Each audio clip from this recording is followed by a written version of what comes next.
Hello and welcome to our next Zodiac initiation webinar. Today we are in Gemini season.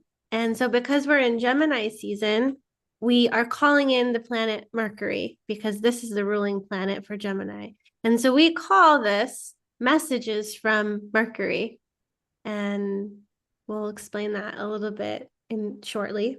But for now, let's take it back to Gemini season.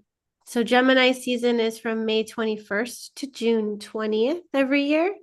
And as a recap of Gemini, the polarity is masculine. It's a mutable sign. It's an air sign.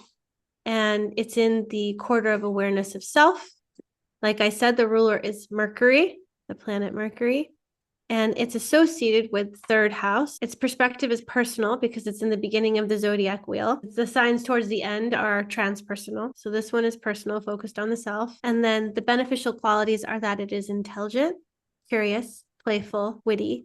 And the pitfalls can be restless, neurotic, or argumentative. So those of you that have been with us for Walking the Wheel or our foundation courses, you know that we always take it back to the wheel. So the zodiac is a wheel, and also when we look at the Rave Mandala, it's a wheel. So where we are right now on the sky is that we're moving, the sun is moving from Taurus into Gemini, and we're going to have those archetypes that we're going to see on the screen, those gates that are going to be where the sun is during Gemini season. So the sun is now moving through the 8, the 20, the 16, the 35, the 45, the 12, and the 15. And we call those archetypes tranquil, the enthusiast, the heroine, goodwill, the prophet, and the wild woman. And you are going to notice as well that the 8 is going to have a little bit of it that is still in Taurus, and the rest is in Gemini at the very end. And then the wild woman is going to be a little bit in Gemini and also in Cancer. So everything is on a wheel, and that's what we call the Rave Mandala, where we have the zodiac signs and also all the gates. Yes. And the majority of these archetypes are in the throat center. So you can already tell that the theme here is going to be around communication, and manifestation and metamorphosis are also themes for the throat center as well. And last year, we created a series called The Setup, and we created a roadmap for each of the seasons.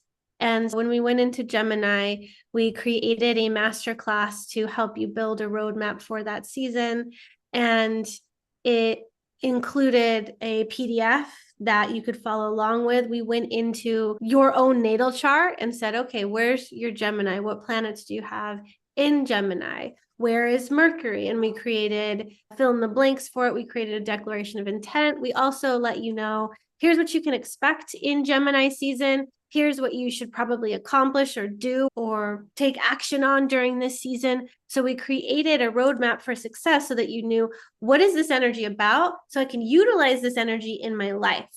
And so this is normally $35 for these, but for this time, we're creating a flash sale. If you already saw it, we sent out an email, a flash sale for $9 for this course. So it includes the video masterclass of the setup for Gemini season, but it also includes the introduction of astrology that we had, and then the PDF and some other things in it as well. So if you're interested in that, the flash sale will give you $9 for this course, and the code is Mercury. So Bella will put in the chat the link for this course, and I say that's a steal for this. And you'd be set up, because today we're going to focus on Mercury, and there's so much more than just Mercury. In the setup masterclass, we also go deep into Mercury as well, so you'll get a little bit more about Mercury in that course. For moving into Gemini season, I wanted to share with you some of the characteristics of Gemini, just so that you have the overview of that. So remember that we said a lot of those archetypes are in the throat center. So we already know it's about communication, but it's also about curiosity and learning. So they're known for their curiosity, Gemini is, and their love of learning. This season brings a desire to explore new ideas, engage in conversations, and seek out new knowledge. So this is a great time for learning, which is great that you're here. Bella and I do these kind of master classes so that you can learn something new and apply it in your life. So now is a good opportunity for you to get curious about things and to purchase new master classes or get into other things. It's also good for adaptability and flexibility because that's the nature of Gemini. People might also find themselves more open to change during the season and willing to go with the flow. So that'll be good for you. We also know that it's a lot about energy and movement. So Gemini is very lively. They've got an energetic vibe. It's a good time for travel as well. And you can take up new activities and embrace a busy social calendar because you're going to want to talk to a lot of people. You're going to want to converse. And then it's also about duality and versatility. Gemini is also called the twins. So remember, Gemini, it kind of embodies that duality. So we can manifest as this ability to be really versatile or see both sides of the situation. Can also lead to a sense of restlessness and inconsistency, which also supports that need for change as well. So here are some just key characteristics of Gemini season. And then Bella, if you will take us into the communication of it all. Yeah, so Mercury, Gemini, communication. I think I'm the one who can't speak today, even if you warned people. Communication and socializing. Gemini is ruled by Mercury, the planet of communication. During this season, there is often a heightened focus on communication, social interactions, and intellectual. And also this thing that we know, like the twins, the two faces. So there can also be a lot of changes in ideas, and we say one thing, but then we do another thing, or we think one thing and then we change ideas. It's not fixed. It's very mutable. It's air energy and it's mutable. So it's extremely mutable in the way that it moves. Fast, quick, mutable. Mm-hmm. So that's a little overview about Gemini season. But now, as we are initiating you into this season, we want to focus more on Mercury. And so we're going to be looking at this planet, and then we're also going to be having you look for where is Mercury in your natal chart. And we're going to give you information about what does it mean if Mercury is in a certain house and a certain sign. So that's the information we'll be giving you today. So make sure you have your chart as we move forward with the information. And you can see Mercury is the first planet from the sun. It also has a very quick orbit. It moves pretty fast. And so because it moves pretty fast, there's a lot of that quick energy, which is probably why I'm also like talking about stuttering, because our mind may be moving faster than our mouth. I can't get it out. And it just can make communication a little bit more difficult because it's going so quickly. We can remind ourselves to slow down during this season too, for a moment, and then speed up. That's what Mercury likes. So Mercury is the energy of intelligence, how you think, relate, and communicate. And we did speak about Mercury a little bit, the very, very last call that we did in the 23 archetype experience last week, where we were looking at conscious Mercury and unconscious Mercury, the conscious communication, and then also the subconscious communication, that a lot of it comes out in our actions. So when we look at what somebody does, it isn't always aligned with what they say. And that's where we can actually look at our unconscious Mercury to see a bit of that partly unconscious inner dialogue. So both in human design and in Gene Keys, Mercury is important. It is coding for the relating sphere in the Gene Keys, which it was confirmed yesterday by Richard that the course is going to be out this year on the Star Pearl, and the retreat is going to be next year. It's coming, and some of us have been working quite a lot with Mercury already because we had the teaching from the Gene Keys as ambassadors, etc. And then there are people in human design as well that are looking at the resonance square. Is that the name of it? You know, that's also where Mercury is quite important as voice. And with on both sides, we have keynotes for it that Roy Rahu came up with, which is at the end of the day, the same thing that Richard is just translating into his way of seeing the planets. And that's what we in a Looker design really care about. It's not the same thing if you have the 34 in Uranus as if you have the 34 in your design Earth. It's actually very important to know what planet is coding for a gate. So that's something that is the reason why as well we come in every month and we speak about the planet, because we want you to know that depending on what gate is in what planet. It means something different. So back to Mercury. Mercury's evolutionary intent, and this comes from evolutionary astrology, is that through the Yang Gemini function of Mercury, it's to develop an understanding of oneself and the nature of one's environment by expanding beyond the mental function. We can't base our sense of security on an accumulation of knowledge. That will lead to crisis and require us to expand beyond the mental function and create greater openings to our environment through relationships, shared ideas, experiences, and our surroundings. And you're going to see that when we're talking about Mercury in Gemini, it's the Yang function, but Mercury is also the ruling planet of Virgo, which is the Yin function. And when we go into Virgo, we'll mention Mercury, but we also associate Virgo with Chiron. And so today we're spending a lot of time and a lot of focus on Mercury for this time around. And then we'll mention it briefly, but we'll go into Chiron in Virgo because that also is connected. And if you go into our setup masterclasses, the one that we had the flash sale on, that's where you're going to get like the whole background and understand exactly those two sides of Mercury, the feminine and the masculine, and the whole picture basically. But today we do a little bit to give you some insight at least. Okay, so now let's look a little bit about what's alive right now. So we'll do a little cosmic forecast because we are going to have a full moon and a new moon coming. So the Sagittarius full moon is happening tomorrow and the new moon is happening on June 6th. So if you're watching this replay and it's already past it, but at least those of you that are on right now, you're going to get some information about this Sagittarius full moon and prepare you for the Gemini new moon that's coming as well. So what can we see and expect by looking at this chart, Bella? Yes, very powerful times that most of the planets are in Aries and Taurus. A lot has been in Taurus for the last months. And we had that conjunction between Jupiter and Uranus that was powerful on the 20th of April, which we spoke about last month.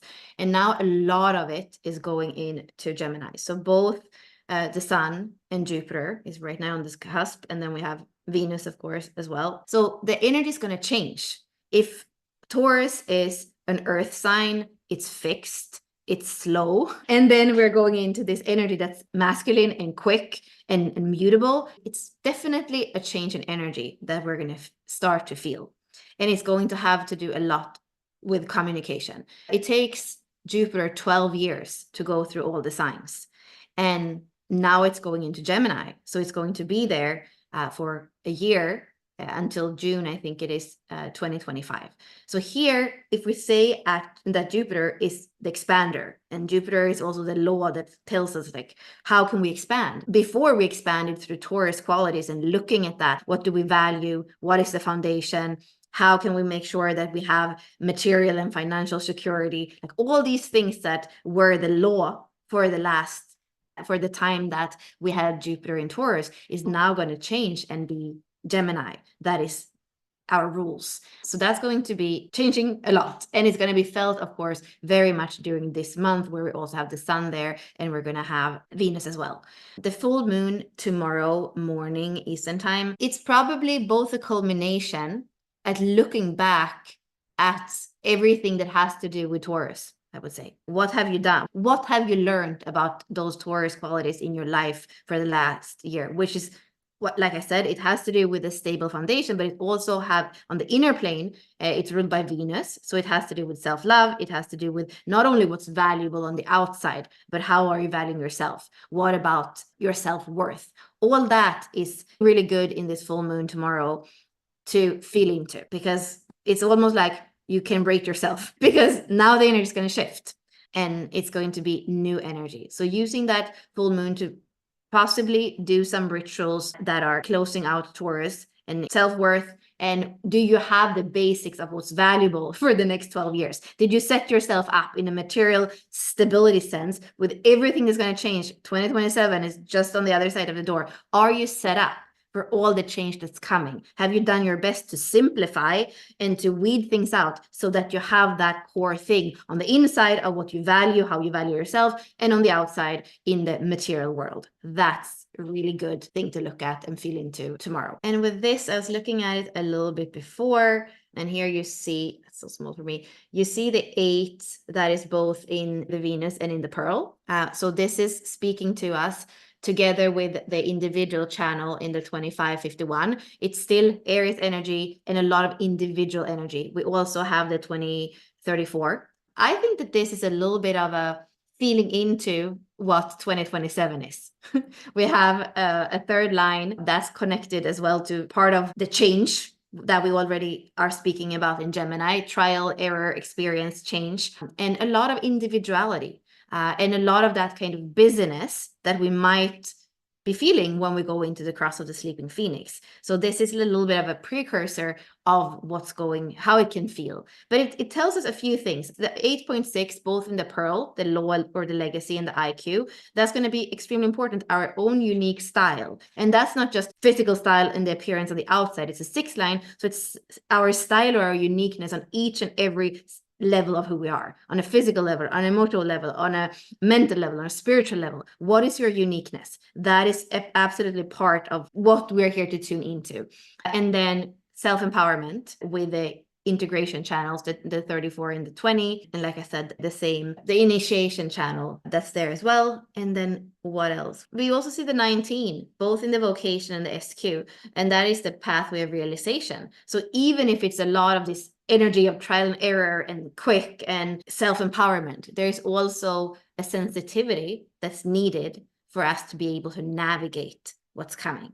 So to not forget about that. And that's a sensitivity that's connected to our inner child, a sensitivity that's connected to also the ancestry and what we're resolving now that has its roots in the past. So looking at the 19, that pathway of realization, and understand that it's not just to elbow ourselves. It's very much more that 6 line in the Pearl and in the IQ to feel into subtly into each and every layer. And that becomes a compass, the cellular wisdom as we are moving forward in the world. And you can also see in the 29 that is in the attraction sphere, in relationship, it's going to be important with commitment, but it's a devotion and almost like a tantric commitment. So if it doesn't feel right, if it doesn't feel deep, if it doesn't feel devoted, then probably those are not the right relationships. And we have that kind of feedback that goes directly. If the attraction sphere is not in a high frequency, it goes right to the core wound. And then we're not going to be able to live honestly. We're not going to be able to express in an honest way either. So looking at your relationships and see, is that 29.6 there? And if it's not, it's actually your responsibility. Here we have a very undefined spleen. What is staying in your life, including relationships that are not good for you, physically, emotionally, mentally, or spiritually? And it's not necessarily easy, as we are being in Taurus and what's valuable. It's not always easy to let go, but there is going to be a little bit more of that energy, of the changing energy, where it might be time to let go of the things that actually aren't going to continue. If you know it's not going to continue for 12 more years, maybe it's time to say it's not going to continue at all. Look a little bit more in that long perspective. If it doesn't hold up, maybe it's time to let it go. Yeah. And speaking about the letting go, if you were on the Walking the Wheel call yesterday, we did a really great exercise in healing where we were finding the part of ourselves that's ready to retire or we're ready to let go. It's the role or identity that we were playing that now we are ready to release. And with all of these shiftings and things happening, it's a great time to support that. So we became present with ourselves. We're sensitive to what was happening inside, found that archetype that no longer needs to play the role because it's actually creating more havoc and destruction in your life because it's not really supporting who you are now, because you became something. You've expanded, you've grown, you've become something that is not in resonance with that part anymore. And that's okay. You can let it go and the new part can come forward. I'd say during this full moon, it's great to look back and be like, wow, let's look at this part. Let's look at the place it's played in me. People pleasing, or maybe the good girl, or maybe so many people had different things that were coming up during that call. Whatever archetype that you're ready to release, now's a great time to do that, especially with the full moon. You just have to get present with it. This is the cross of the sleeping phoenix. You're going to let something die, you're going to burn it up, and you're going to let something new come forward. And I know for me, as we're getting closer to this full moon, I have been experiencing the 24 like I've never experienced before, where I'm literally hearing these looping thoughts and patterns going over and over again in my head. And if I stay present with it, it transforms into a new thing. And so I just give it my presence, I give it my time and my space, and then it transforms. For example, yesterday, I think I was listened to myself for a couple minutes, just saying over and over again, I don't want to participate, I want to die. And I'm like, wow, this person just doesn't want to be here, this part of me. And I heard it. And then eventually it said, I want to have fun, I want to live, or something like that. And it wanted to be set free. So I was like, all right, we'll set you free. And so when you set these things free, you have space for new things to come in. If you want to watch the replay of the Walking the Wheel call, if you're in the inner circle, that is going to be uploaded into that today. If you have the course for the 20, that replay will be in there as well. So it was me, and I had my friend Larissa Taylor, she co-hosted. And so we went through into meditation, we connected with that archetype. And hopefully, as you are uncovering this archetype, you can let it go, let die. And maybe on the new moon, the new archetype will rise. And so the new way of being. And now that Jupiter is going to be moving into Gemini, let's see what expands in terms of the way that we communicate, the way that we interact, what we're learning. So I hope that you can take the time to give yourself some presence to see what is communicating with you in Gemini season, what part of you is speaking. So you can join the inner circle, or you can purchase the 20 course to get the replay of that. If you're curious about that, it was a really great call. Some of you that are on this right now were on that call. And it was a great time. So now let's move into your chart, Mercury in your chart. So find Mercury in your chart and take a note of that, because we're going to be going here. But when you're looking at Mercury in your chart, it's going to provide insights into your communication style and expression, your preferred modes of communication, your cognitive processes, your learning preferences, and your intellectual interests, also your curiosities and hobbies. Oh, and decision-making style. So here we're looking mainly at the conscious side, because we are speaking about astrology, which is the conscious side. I did mention before that we have 2 Mercury, we have 2 of everything in human design. And that's the more of the inner communication, we could say, or the inner dialogue or voice.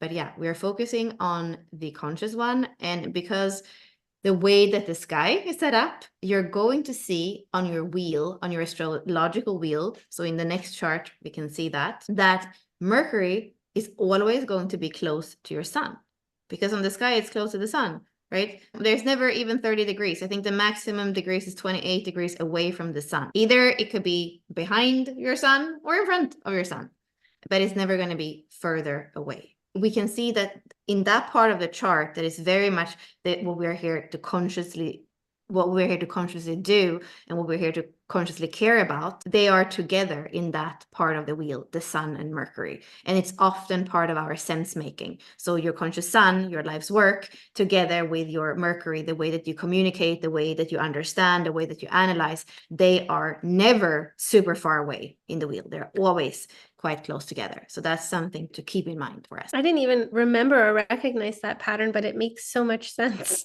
Of course, it needs to be by the sun. And of course, it's going to support the sun, your personality, your expression, your doing, like you said. So why don't you all tell us in the chat, what is your Mercury archetype? So go ahead and find the gate that your Mercury is in, and then let us know which one of these 64 archetypes you have in Mercury. Communication, decision-making, the way you think, the way you relate, the way you communicate. The last chart was Bella's. She has the enthusiast.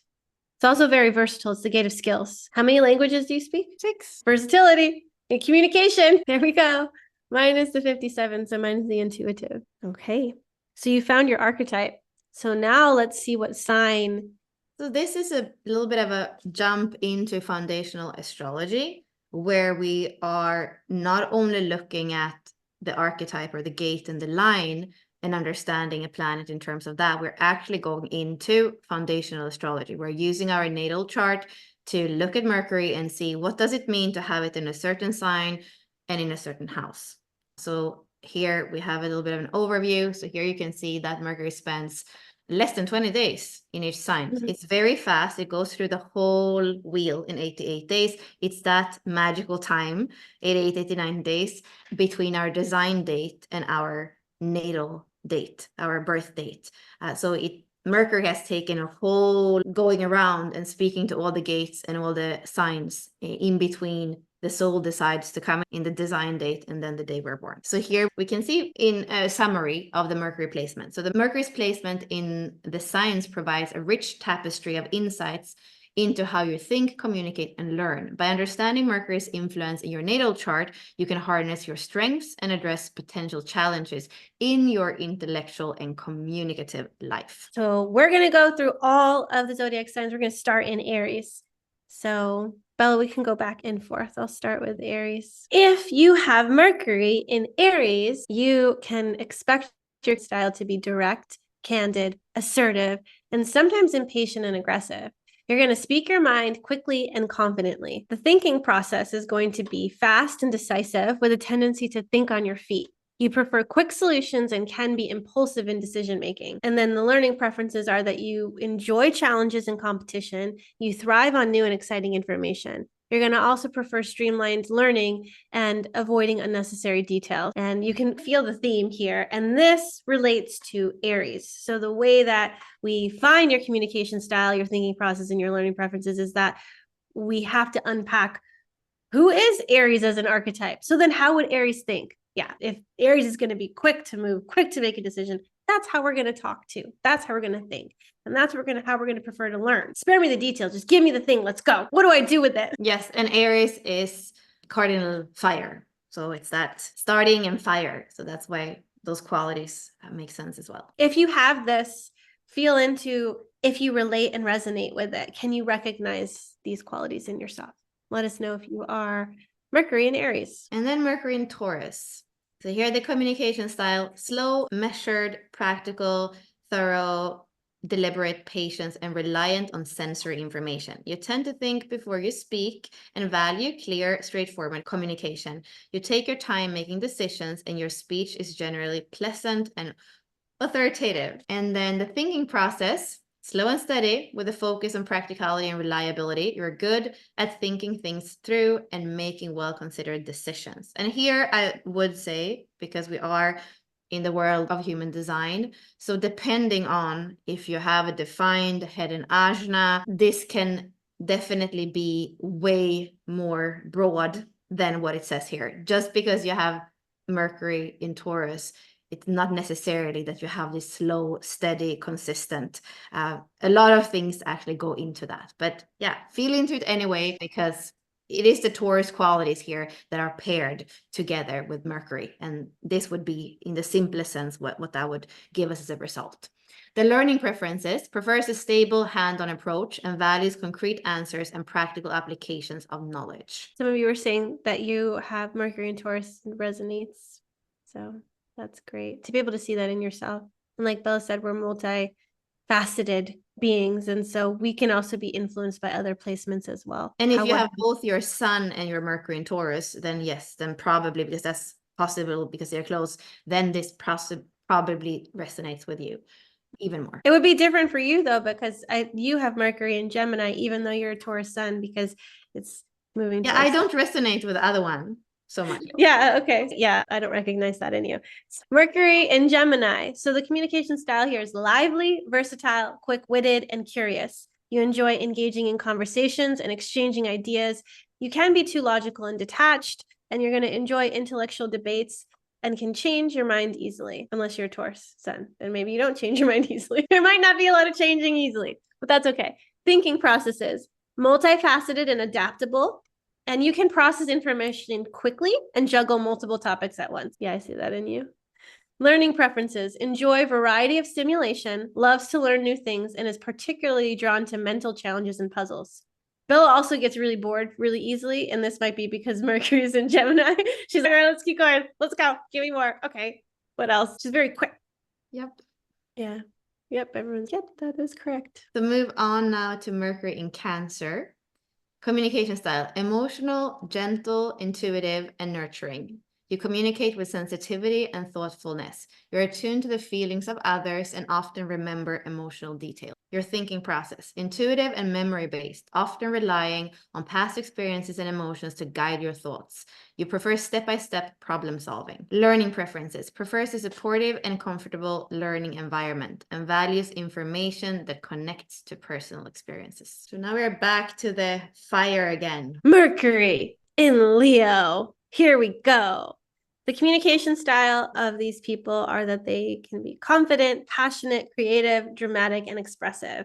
You have a flair for storytelling and enjoy being the center of attention. Thinking processes, creative and enthusiastic, with a tendency to think in big, bold ideas. You like to see the grand vision. And then the learning preferences are that they thrive on recognition and praise, enjoy creative and interactive learning methods, and excel in fields that allow for dramatic self-expression. And here we're back in the earth sign, so Mercury in Virgo. The communication style, precise, analytical, practical, and detail-oriented. You are clear, precise, efficient, and methodical in your speech and writing. Thinking process, logical and systematic, with a strong focus on details and accuracy. You have a talent for analysis and problem solving. You're driven by a need to manage details effectively. And then the learning preferences, prefer structured and detailed information, excels in practical and technical subjects. Now we have Mercury in Libra.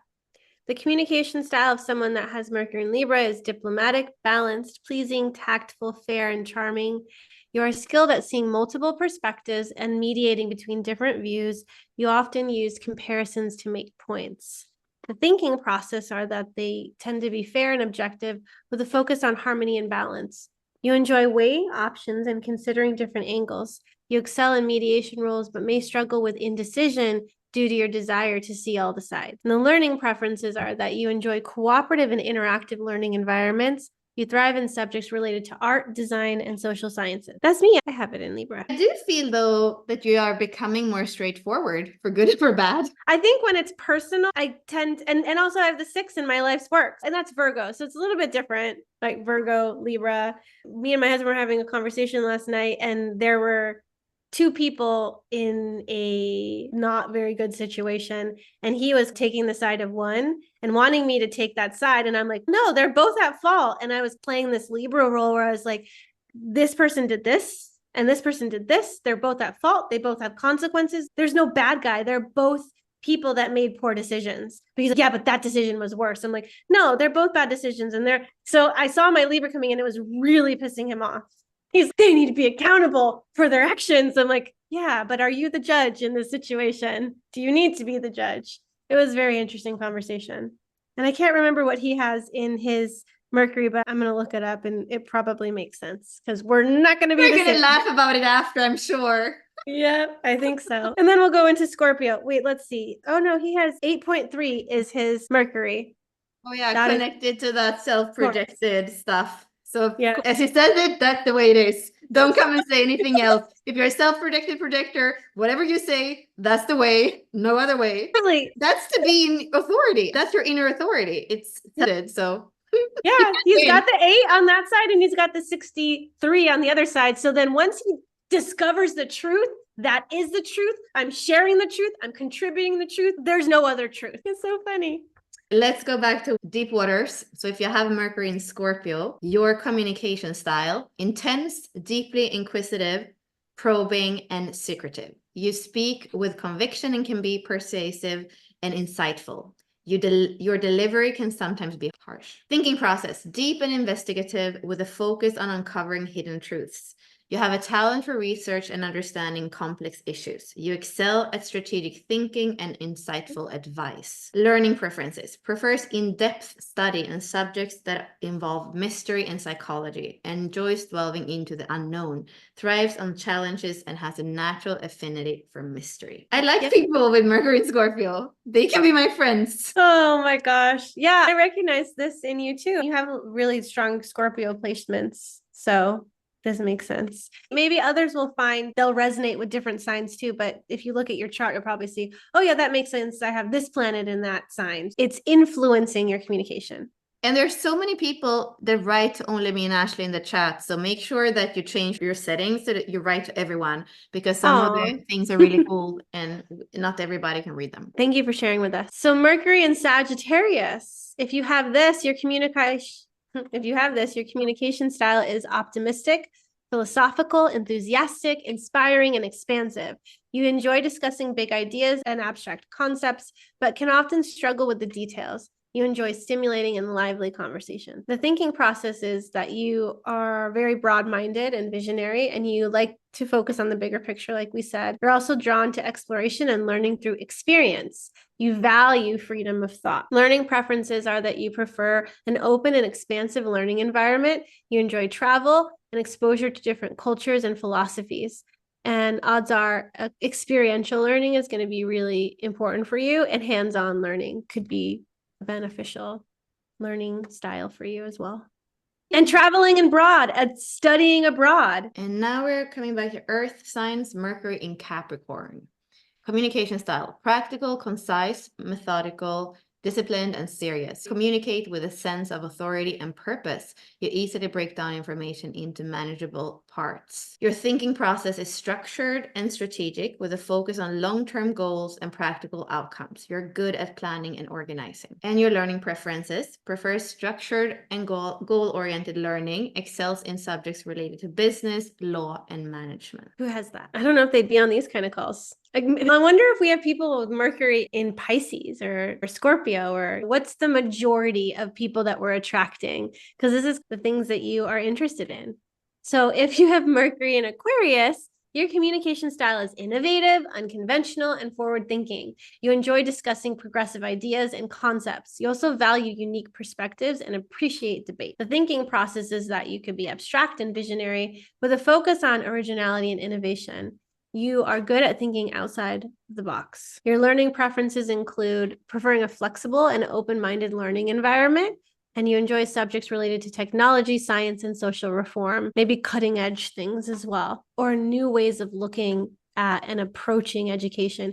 People that have Mercury in Aquarius are probably also wanting to transform and reform the education system. So those are the ones that are going to come in and be like, we've done it this way for so long, but how about we try this new way? Because I think this way is probably going to be more helpful. They're the ones that probably brought in Common Core. Here, let's go bring in Common Core, and everybody learns this way. And then all the people that learned the old way, they're like, I don't even know how to do math now because of the change in the system. You can thank Mercury and Aquarius for that, because they're going to bring in new innovative ways of learning. Mercury in Pisces, back to water. Communication style, imaginative, compassionate, and often indirect. You communicate with gentleness, warmth, empathy, and sensitivity. You're a compassionate listener and adaptable communicator. You may struggle with clarity and organization. Thinking process, intuitive and dreamy with a focus on imagination and spirituality. You often think in symbols and metaphors. Learning preferences, prefers a creative and flexible learning environment, excels in subjects related to arts, spirituality, and psychology. They're probably really good poetry writers or songwriters. Okay. We went through it all. How did that resonate? What was your takeaway? And then as we are moving into Gemini season, we are still continuing our illuminated archetype reading offer. We are going to be doing that tomorrow, Thursday.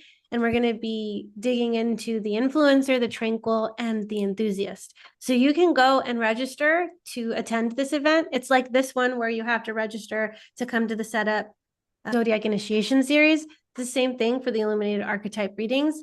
And if you register, you may also get a chance to have us read your chart on the call. And because we give away one free one. And so if you have the influencer or the tranquil or the enthusiast, that could be a really good call for you. And you can also book a reading. And if you go on the website, you're also going to see that we have another kind of flash sale going on. So go ahead and see if you want to book that reading. I think it's $29 now to book for this event. Before it was $64. So go ahead and book that. We've got a lot of flash sales. Gemini is all about quick. So if you book, you get to get it. The same thing with the $9 setup course. These are not going to be forever codes. So if you're interested in it, I would definitely book it. Yes, and we are, since we did have one person already that paid 64 for that one we're doing tomorrow, we're going to give her a little bit more time. And Jackie, if you're on tomorrow, we will have you come up and speak with us if you want to. But what we decided to do in order to have more people and then also have more examples within our courses, we decided that Ashley and I were just going with the charts that we're having. So that chart that you can see here, that's special made, that has the human design and the gene keys. So we're just going to do the readings. And even if you're on the call and you feel like you want to have it read, you can even just spontaneously tell us if there is space that, okay, PayPal, and we do it right there. So it's a bit more quick and just, yeah, Exactly. getting into it. All right. So moving forward. So we already did the signs and now we got to go through the houses together. So go check that out now so that you can see where your Mercury is, which house it's in.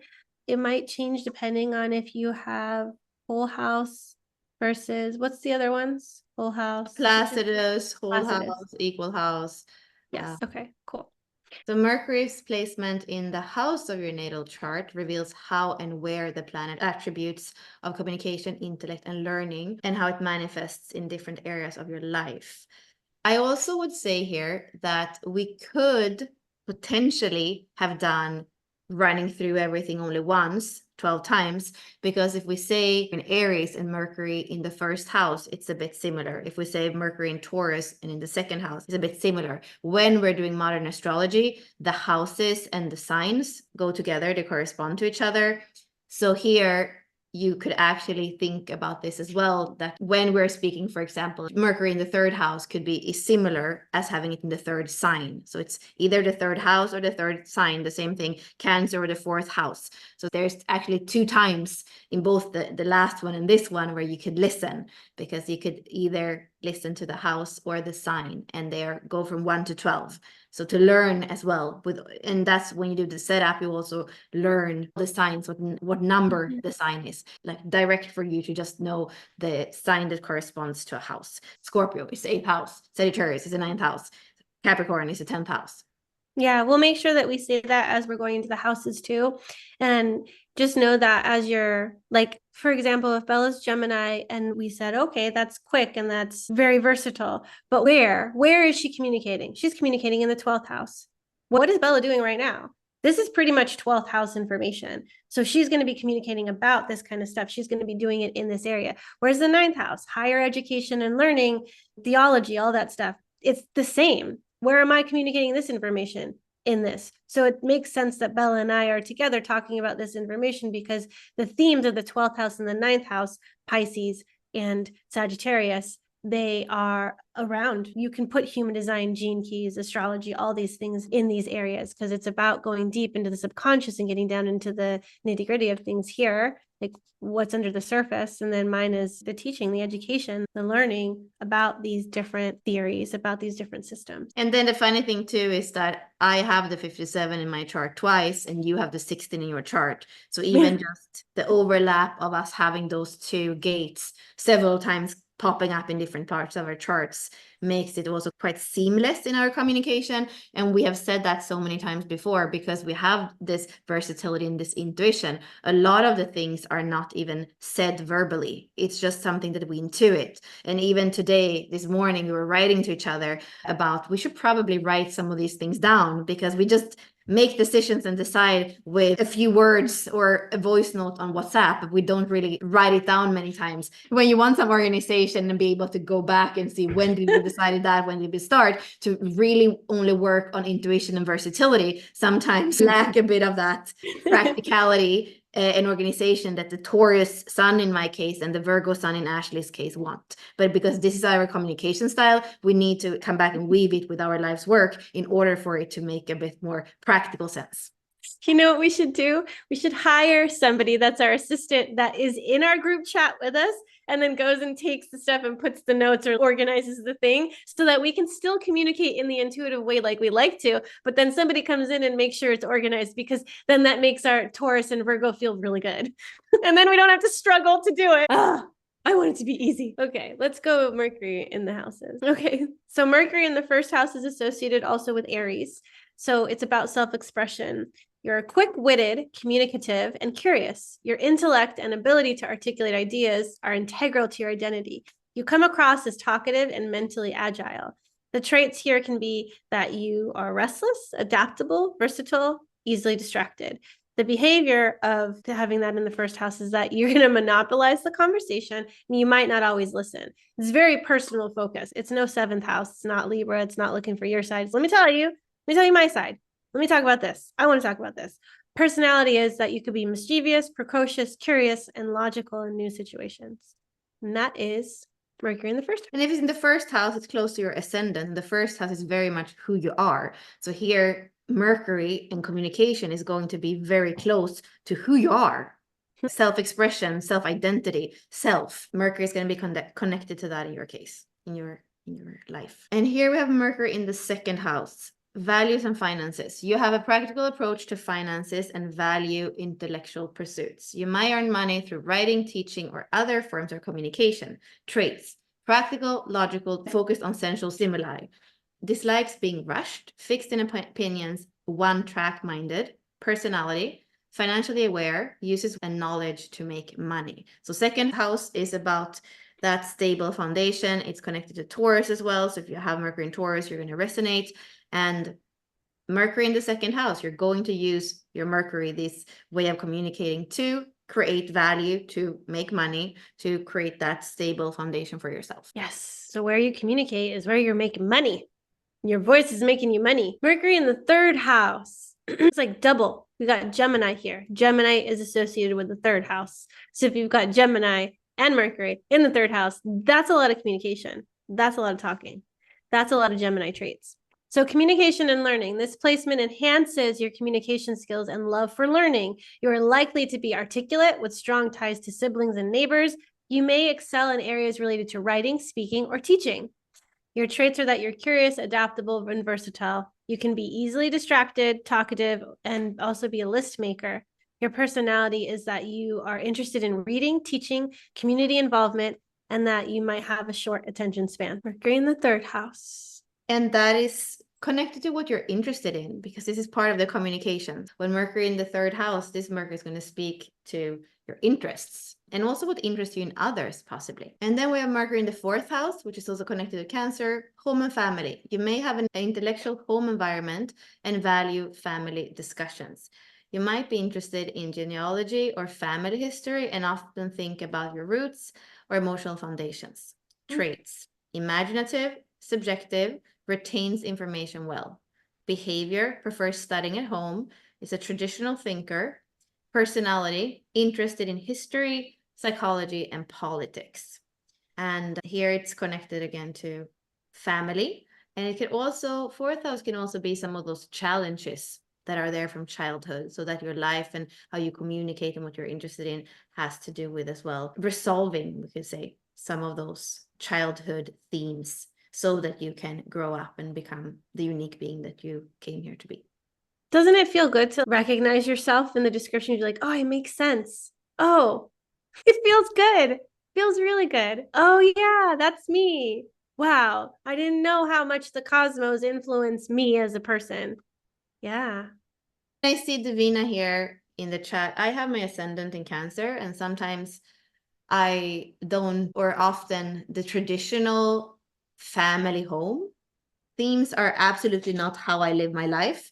So if you don't resonate what it says with the fourth house or Cancer, I would say it has to do with your sense of home. And that home can be your heart, or that home can be completely somewhere else than where you were born. So there are going to be questions about home and roots, and to think and actually be curious about that in different ways with Mercury there. Heritage. Yeah. Mercury in the fifth house. This one's associated with Leo. And this is about creativity and romance. So you express your creativity through writing, speaking, or other forms of communication. In romance, you seek intellectual stimulation and enjoy playful, witty banter. The traits are that you're witty, humorous, and creative.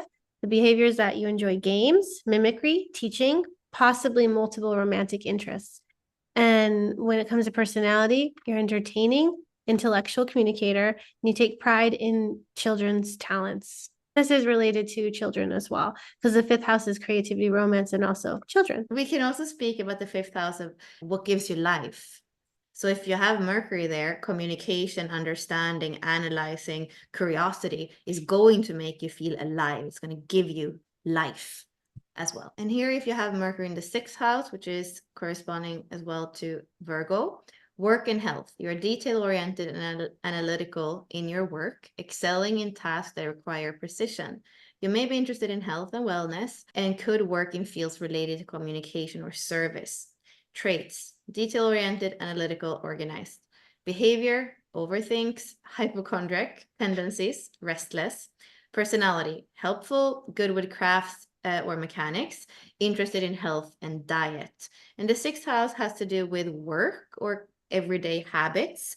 And often when we have it in the 6th house, it's something, or what we have there is something that we need to work on a daily basis. So here communication is something that makes up what you're here to work on an everyday basis, we could say. How we doing here? It requires some weaving. It requires some putting things together. Good job, everybody. Most people just make it to the gate and they're like, all right, I got this. I got the gate down. And now we're having you bring in the sign and the house. So that gives you even more information, which is great because you weave them together and that makes you. And I guess we're understanding the recipe of you. You can clone yourself now.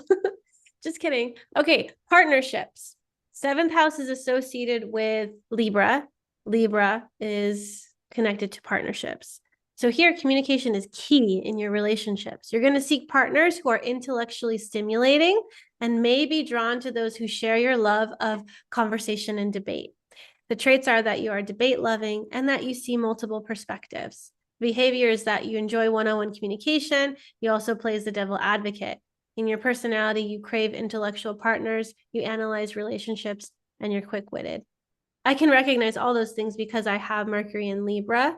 It may be in the 9th house, but still, you can see how these can give me more insights into that Libra sign. Yeah, and the 7th house is also what complements us, because if we are our ascendant, or the 1st house, that's the self, and then this is on the other side, so this is what complements us, our partners. And it can also be what heals us, because it is going to give us more of that Libra balance.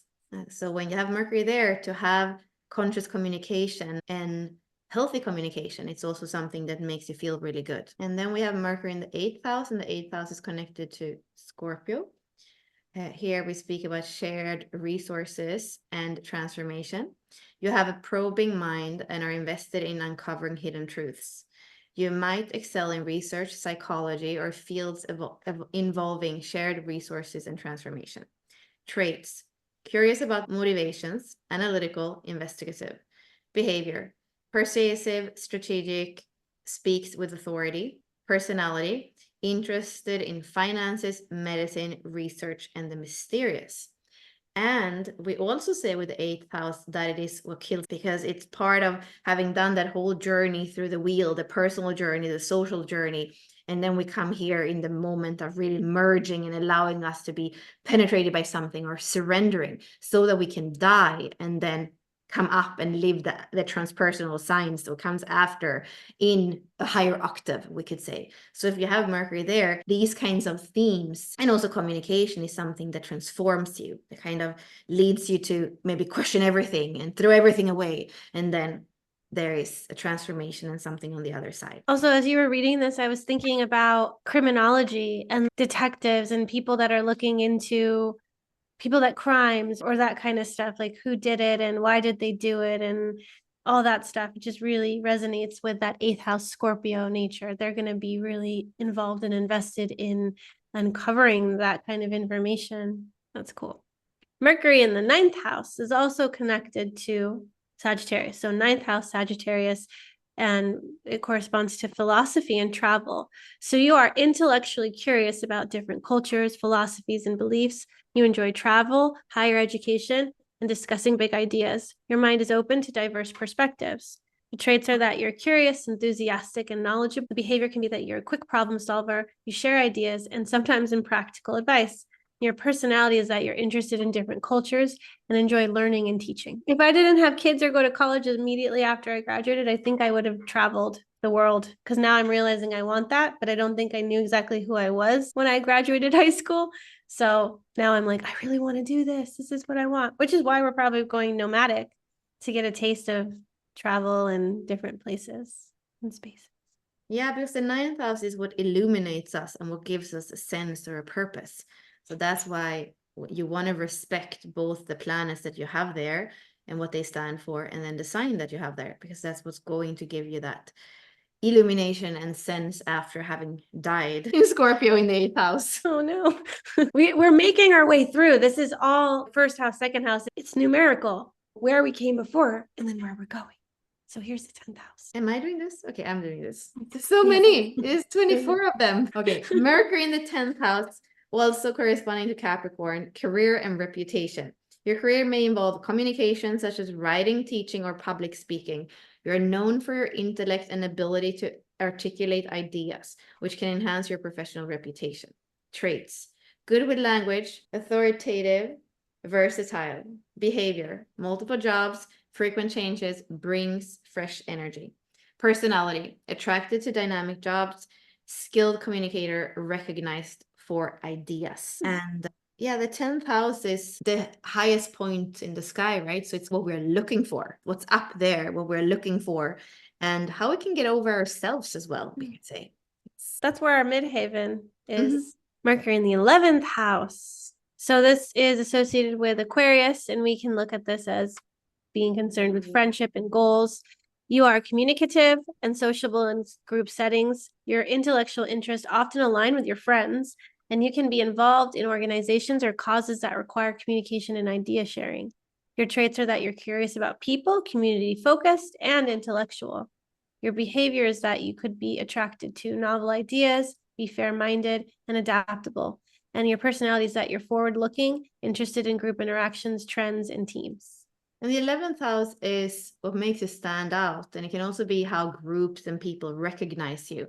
So you want to respect the planets, your Mercury that you have there in the sign, in order to be able to be recognized and to see what it is that distinguishes you. Last one. I got confused as soon as we started to do that. But this one is yours. You're the last one. Okay, I have Mercury in the 12th house, which is connected to Pisces.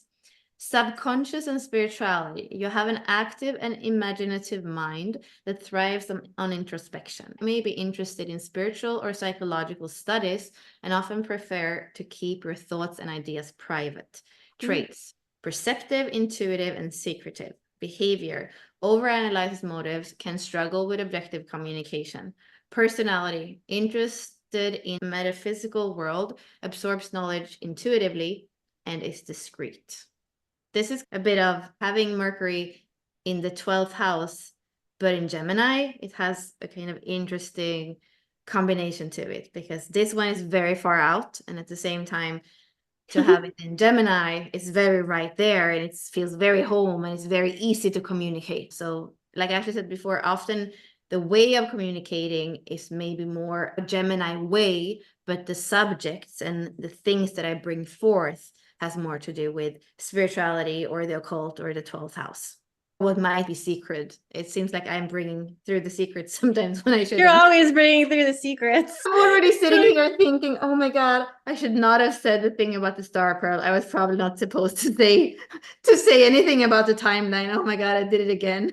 I'm very good at keeping secrets when I understand it's a secret. So if I have the 13.6 in my radiance, which is all the secrets of humanity, and often it's a confidant. So if I understand that something is vulnerable or deep or dark, or if I understand it's a secret, it's extremely safe with me. But if I think that something could make a conversation more interesting and that it's not even personal and that it should be public, then I'm in the 13 and a lot of my chart that is for future oriented is going to bring it out so that we can go to the future together. It makes sense. Why would it be in a box somewhere when we can use it? It's useful. And that's partly the versatility of my 16. It wants to use the tools so that we can create things and become masters, right? That's what the 16 wants.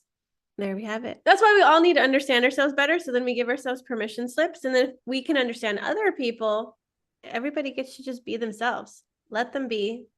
And everything's good to go. There'd be way less conflict. We could just accept the way people are, be like, oh, all right. Anyways, and conscious communication. Mercury, this is an opportunity for you all to develop your communication skills and have more conscious conversations together so that there's clarity, because we all don't intentionally mean to hurt somebody else. It's important for us to communicate to each other the intention. And also if they do get hurt, then we have that conversation of, wow, I didn't know this was going to impact you in this way. And I didn't think it mattered, but then it matters to the other person. We can't always assume that what matters to us matters to another person. And yeah, Bella and I have conversations all the time. I learned conscious communication from my relationship with Bella, because even if I'm Mercury, because Virgo's associated with Mercury and my husband's a Gemini, Mercury and Gemini, Mercury and Virgo are completely different. So having a Gemini sun and a Virgo sun, we communicate differently and we have different Mercuries. So we're not even on the same page. But with Bella and me, you saw the similarities between the 16 and the 57 that we share and have. So when it's like you're on the same page, but you've probably all had conversations with people where you just can't get on the same page and they don't understand you, you don't understand them. And it's just because communication is so different. And that's why it takes a little bit more time to connect with those people. It's not that we write those people off, be like, oh, they're stupid, or oh, they don't get it, because they're probably thinking the same thing about you. So can we take a moment to try to relate and get on the same page? And when we're on the same page and we both understand, it's great. But I think that it takes more time sometimes. And it's quick with some people and it's slow with other people. So we just got to know that everybody's different and you're not everyone's cup of tea and vice versa. And especially when emotions are part of the picture in communication, then our moon on both sides become really important, so that the moon can overvoice, the shadows of the moon can overvoice even the Mercury objective communication that's there. So in relationships, the Venus work is so important because that's what makes us become aware of the chemistry and the dynamics that we're creating with other people, and that we're going to continue to create until we become aware of it. Okay, so we wrapped up that portion of it. If you want to continue with us in Gemini season, we are moving forward with the inner circle. So the inner circle, we have 2 live events. Bella's doing a Q&A and chart interpretation next Wednesday. The following Wednesday, I'll be doing a workplay shop that is related to Gemini and the archetypes. And you also are going to get access to all of the archetype courses and the Gemini setup course, so that it makes your journey into Gemini season enriching. So we'll be guiding you. You'll have courses to guide you. You'll have everything at your fingertips to really be able to dig into Gemini season and to learn something about yourself and about others. And like I mentioned previously, you have a flash sale. So if you have never been in the inner circle, we have a code for you to get into the inner circle for $29. It is super important to offer that to new members. So if you've been in it and came out, you already know what's in it. Please, if you're brand new to this, definitely use this code. The code is 35 off, and that'll give you $35 off the inner circle for the first month, so that you can try this out and that you can commit to Gemini season in this way with us and walk the wheel with us in a more focused and in-depth way. And the inner circle is just that, walking the wheel and having everything on the 360 degrees of the Ray mandala. You're going to know everything about each and every gate. There is an archetype course on that. There is a replay from the weekly call. And then we have added this setup way of looking at it through an astrological lens. So when you know about a gate, you also are going to know the astrology of it and the element, and if it's feminine or masculine and mutable or fixed or cardinal. Learning everything that you could possibly learn about every single gate. That's really what we do in the inner circle. But then the other part of it is the embodiment. So there is the Facebook community that is monitored by Mary and Yossi. What it actually means to walk the wheel with other people and commit to that for at least a year, usually. So yeah, it's cool to do it for Gemini season, but it's really cool to do it 4 quarters of the year. And that's also going deeper into human design. The 4 quarters, they are all different. So to walk through all the quarters gives a completely different sense of embodiment than to just come in for 6 gates. Yeah. So join us if you feel called. We'd love to have you. I don't think we're going to go into our own examples because we spoke about them a lot. So I don't think we'll do that. I will just say that if you are in the inner circle or you join, I will continue the exploration that we did in the 23 translator experience last week.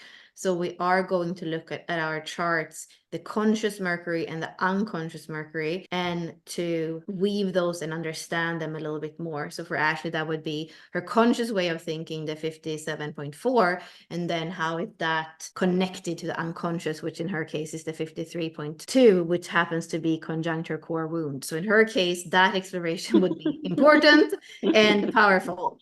So whether you have that or not, you can definitely come into the inner circle and have a deepening of design side and personality side and how they come together next Wednesday. Yay! So welcome to Gemini season, May 1st. We are excited to see what comes up for you during this season. And like we mentioned before, we have the Gemini season roadmap that you can purchase. Bella already put that in the chat.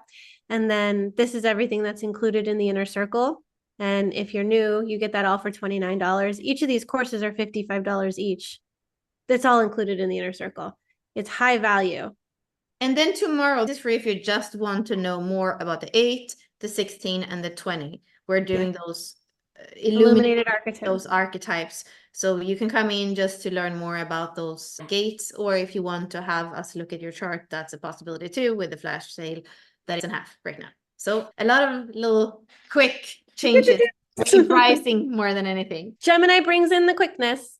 So thank you so much for spending time with us today. And I hope that you will get some messages from Mercury from not only this webinar, but also as you continue to walk into Gemini season. So keep your ears open and see what wants to come from within you and what other people are talking about and what you want to share with the world. Because now is an opportunity to use your voice to open your throat, and we'll see how it goes. Thank you. Thank you.